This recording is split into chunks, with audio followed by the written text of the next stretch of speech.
Hey, what's up, house groups? This week in How to Hug a Vampire, we talked about the fact that Jesus tells us when we've been hurt by someone or when we've hurt someone, there's probably a conversation that needs to happen as soon as possible. And that's kind of a difficult command. And it's a command. It's not something Jesus invites us to or tells us maybe we want to do. He commands us to go to them and have a face-to-face, honest conversation, which none of us really want to do.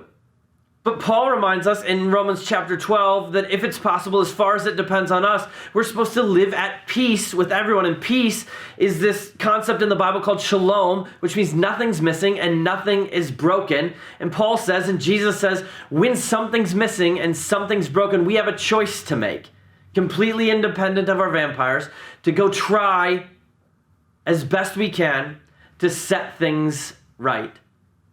And I know that you don't want to do that because I don't want to do that. Most of us really don't want to do that. Those kinds of conversations are awkward. And the constant refrain that I hear from people, I heard it a couple times on Sundays, yeah, I get it. I get that that's what Jesus wants me to do. And I get that sometimes those conversations need to happen. It's just I'm not great at conflict.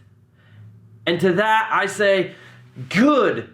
Thank God that you're not great at conflict. Most of us aren't great at conflict. If you were great at it, if you're like, I love it, I live for this stuff. I wait for every opportunity to scream at someone and tell them off and have awkward conversations.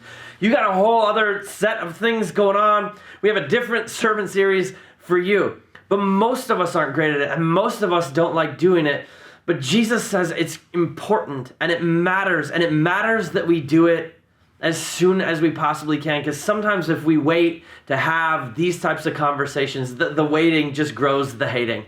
The bitterness festers and it continues to hurt us and hurt them and hurt everybody around us because we don't have the courage to have a conversation that needs to be had. I remember in college once, I kind of bailed on a conversation that I needed to have the courage to have. I had a friend who was drinking too much just in general, and one time he left the house after that. And I thought he probably shouldn't have left right now. He probably shouldn't be driving, but I wasn't sure. And a few of us were like, I don't know, maybe, And we waited a couple days and we're like, maybe he didn't drink before he left. Maybe we were wrong about that. Maybe it's okay. And I just didn't want to have an awkward conversation that I thought needed to be had. And 3 days later, I picked him up at a police station after he got pulled over while trying to merge onto the highway after he drank too much.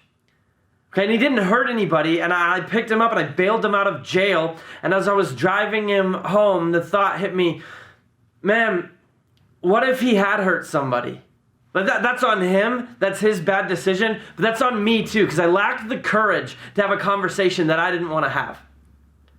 And whatever had happened, I'm partially responsible for that just because I wasn't willing to have a weird conversation with my friend, and I decided no more.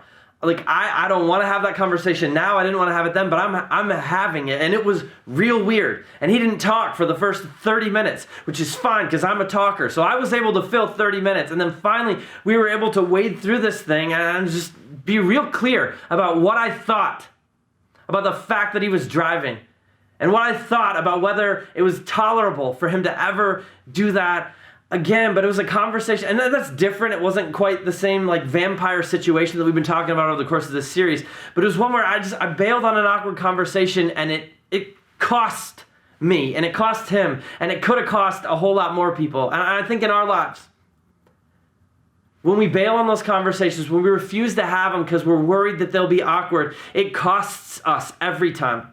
And it costs them every time. And it costs the people around us as bitterness continues to grow and be real in our lives and in their lives. It hurts us and it imprisons us and it cuts us off from the future God has for us. And so Jesus invites us. He invites us to go now in love and have a conversation, not a confrontation.